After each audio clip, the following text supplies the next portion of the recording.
Ով են այսօր լռում արևմուտքում Առաջի անգամ եք բանվերցը։ Առաջի անգամ եկեք բացվենք մասը սիրուն խոսա բոլորով նկարել։ Սիրուն խոսում բացվեք նկարել։ Որն է քաղաքական նպատակահարմարությունը այս փուլում արդյոք արևելք, արևմուտք գծի վրա բերել Հայաստանի Հանրապետությունը հյուսիս-հարավից կտրելով։ Տեսեք, կարող ենք երկար հիմա խոսել աշխարհաքաղաքական փոփոխությունների, Հայաստանի դերի եւ Հայաստանից ակնկալվող զիջումների նպատակահարմարության մասին, բայց չեմ ուզում այսօր շատ կենտրոնանամ հենց այդ խնդրի վրա, թեպետ ձեր մատնանշած խնդիրը կա, այո։ Հայաստանը այսօրվա ղեկավարության դեմքով ներկայանում է աշխարհին, հատկապես արևմտյան երկրներին, որպես ամեն ինչի պատրաստ երկիր, երկիրով պատրաստ է սեփական շահերը ուրանալ, սեփական արժեքները մոռանալ։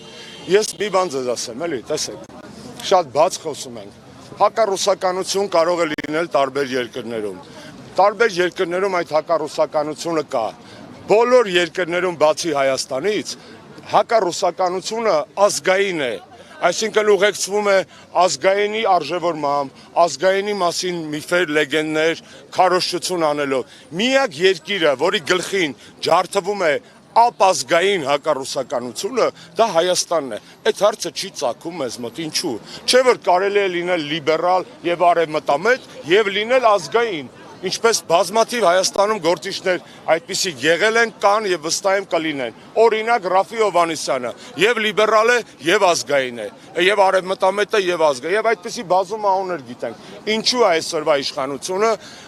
ասում մենք արևմտամետ ենք կամ իրականացնում է այդպիսի գործողություններ, որը միաժամանակ ապազգային է։ Ակնհայտ է, որ հիմնական թիրախը ապազգայնությունն է, ոչ թե գեոպոլիտիկ վեկտորը։ Հայաստանի իշխանությունների համար ամենակարևոր բանը ջնջել հայի օպերատիվ, այսպես ասած, հիշողությունը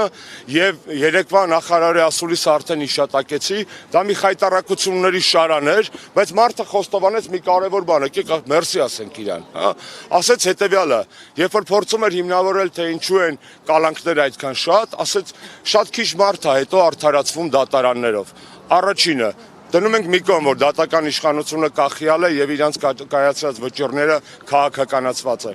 Այսինքն տիկին նախարարը երեք խոստովանել է, որ կալանքը ոչ թե խափանման միջոց է, այլ պատժի։ Եթե նա կալանքի փաստը կապում է հետո վերջում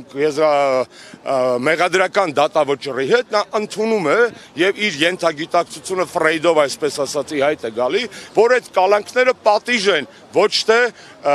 խափանման միջոց։ Այն ինչի մասին մենք խոսում ենք, այն ինչի մասին խոսում են խիղճը չկորցրած իրավապաշտպանները։ Պարոն Աշոտյան, տեսեք, երեք նաև կրոնական Եվրոպայի կրոնական կազմակերպության կրոնական ֆորումն է արձագանքել Հայաստանի իշխանությունների կողմից հայ առաքելական եկեղեցու թիրախավորման հանգամանքին, նշել դրա անընդունելիությունը, այս ուղերձները, անգամ եթե դրանք բավականին օբյեկտիվ են, կարող են ինչ-որ բան փոխել Հայաստանի իրականության։ Ես վստահ եմ, որ առաջի փոխողը հայ իրականության մեջ փոփոխությունների կարողը հայ ժողովուրդն է։ Դրսից կարող ենք ակնկալել բարոյականություն, կարող ենք եւ այդպիսի բազմաթիվ դեպքեր կան։ Եթե ոչ քաղաքական կառույցներից, ցավոք, ապա ձեր մատնանշած միջազգային իրավապաշտպան կրոնական կառույցներից, առանձին լրագրողներից եւ առանձին եվրոդեպուտատներից, որոնք անգամ այս դահլիճում բարձրաձայնում էին Հայաստանում տիրող խայտառակ վիճակի մասին։ Եթե խոսում ենք կոնկրետ Եվրոպայի խորհրդի մասին, ապա եկեք արձանագրենք, որ Եվրոպայի խորհուրդ այսօր դարձել է յուրահատուկ լանդրոմատ Նիկոլ Փաշինյանի համար, որը փորձում է Նիկոլի վրայից մաքրել բոլոր տեսակի մեղքերը։ Այդ լանդրոմատը, այդ իմիջի լվացման գործընթացը Եվրոպայի խորհուրդը անում է բացահայտ կոռումպացված ձևով։ Բոլոր ավտոկրատներին Եվրոպայի խորհրդից իբր հեռացրել են, չէ՞։ Բելարուսը չկա իրենց դիտարկմամբ, Ռուսաստանը չկա, Ադրբեջանի պատվիրակության բաները արկախված են։ Այդ մենակ Նիկոլն է մնացել, հա։ Այսինքն ավտոկրատներին բոլորին պատժել են իրանց գիտակցմամբ, բայց Նիկոլին չեն պատժում։ Այստեղ հարցեր չի առաջանում։ Եվ այդ հարցերը ունեն շատ հստակ պատասխան։ Նիկոլ Փաշինյանը Հայաստանում իշխանությունն է, դեռ ցավոք ավաղ, ամոթ, բայց հայկական իշխանություն չէ։ Ժողովուրդը ինչպես պիտի փոխես իրականությունը։ Չհանդուրժելով ամենակարևորը։ Ամենակարևորը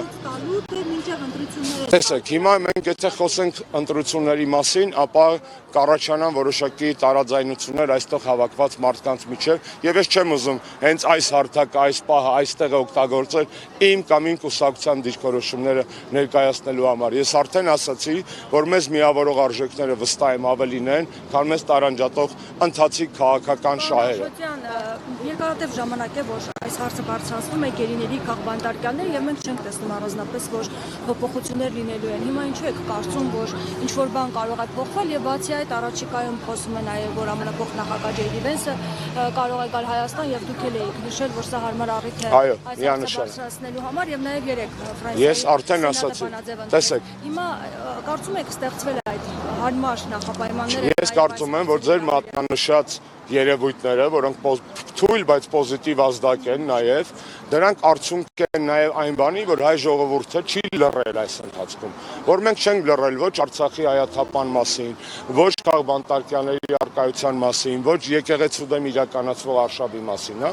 եւ այդ փոճուր, բայց կարևոր փոփոխությունները հետևանք են նաև այն բանի, որ մենք չենք հանձնվել, եւ այս պայքարը պետքա շարունակել, այո, Ամերիկայի Միացյալ Նահանգների փոխնախագահի այցը հրաշալի առիթ է առնվազն Բաքվում նստած մեր հայրենակիցներին ազատելու համար։ Դա շատ լավ առիթ է հաշվի առնելով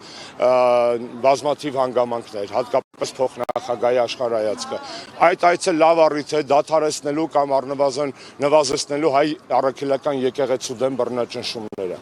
Ես կարող եմ մի բան ձեզ ասել, թող հնչի կարգախոս, բայց ցանկացած գործողություն ծնվում է, եթե դու ինչ-որ մի բանի հավատում ես։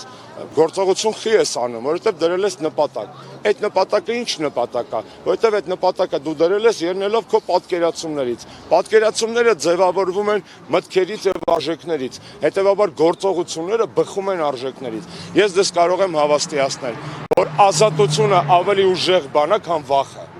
Եվ այս կարգախոսը, որ ազատությունը ավելի ուժեղ է, քան վախը։ Եվ Նիկոլ Փաշինյանը, որ փորձում է երկրում ստեղծել վախի մթնոլորտ, չի կարող հաջողել, որովհետև ազատությունը ավելի ուժեղ նարկոտիկ է, ազատությունը ավելի ուժեղ էմոցիա է, ազատությունը ավելի ուժեղ զգացմունք է եւ ազատությունն է բնորոշ մարդուն,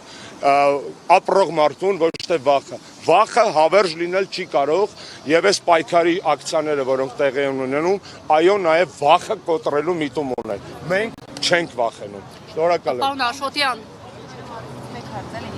Քանի որ քննարկվեց պաշտոնյաների պարգևավճար ստանալու Չեմ ուզում խոսեմ, որևէ, տեսեք, խի չեմ ուզում խոսեմ։ Մենք հավաքվել ենք այս առիթով, ես ձեզ շատ շնորհակալ եմ, բոլոր ելույթ ունեցողները խոսել են քաղբանտարկյանների եւ ազատության։ Ես չեմ ուզում այս լրահոսի մեջ ուրիշ թեմաներ մտցնել։ Կարող եմ բազմաթիվ մի օր ասուլիս կտամ այլ հարցերին սիրով կպատասխանեմ։ Ինչու մարդկային եղբայրության մրցանակը, այս մրցանակաբաշխությունը, որ 3 տեղի ունեցավ, շրջանցեց արցախցիների իրավունքները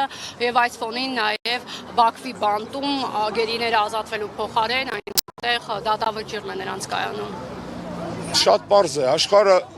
միայն ցույց է տալիս, որ գնահատում է Հայաստանի ներկայիս քաղաքականությունը։ Իրականում որպես մարդ, ով 15 տարի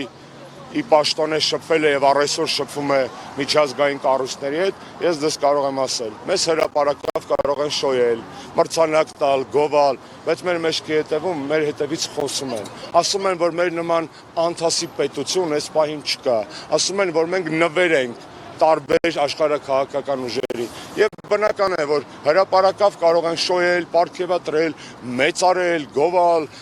բայց հոգու խորքում մեզ չեն հարգում։ Լավագույն դեպքում խղճում են, որ այս վիճակում ենք հայտնվել, որտեղ մենք միակն ենք երկրագնդի բոլոր ժողովուրդներից այս պահին, որ պատրաստ է զիջել սեփական ինքնասիրությունը, պատմական հիշողությունը, իր արժեքները, անգամ կրոնի համար ցույլ է տվել երկրի ներսում այս պայքարը եկեղեցու համար, մենք միակն ենք ու դա ցավ է։ որովհետև ոչ Գազայի արաբներն են այդպես վարվում, ոչ սերբերն են այդպես վարվում,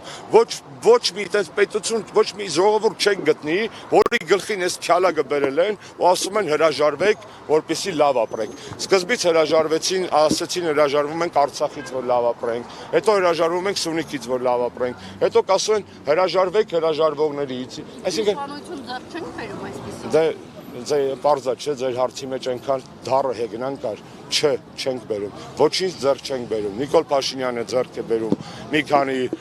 հնչյուն վերնագիր միջազգային մամուլում, մի քանի արձանիկ եւ վերարտադրվելու շանս, բայց Հայաստանում իշխանությունը չպետք է ձևավորվի դրսից, Հայաստանի իշխանությունը պետք է ձևավորվի ներսից եւ դրա կրողը պետք է լինի հայ ժողովուրդը։ Ինչ մեխանիզմով, ընտրություններ, impeachment եւ այլն, դա արդեն ժողովուրդը պատեպահին կարծում եմ իր վճռական խոսքը կասի։ Շնորհակալ եմ։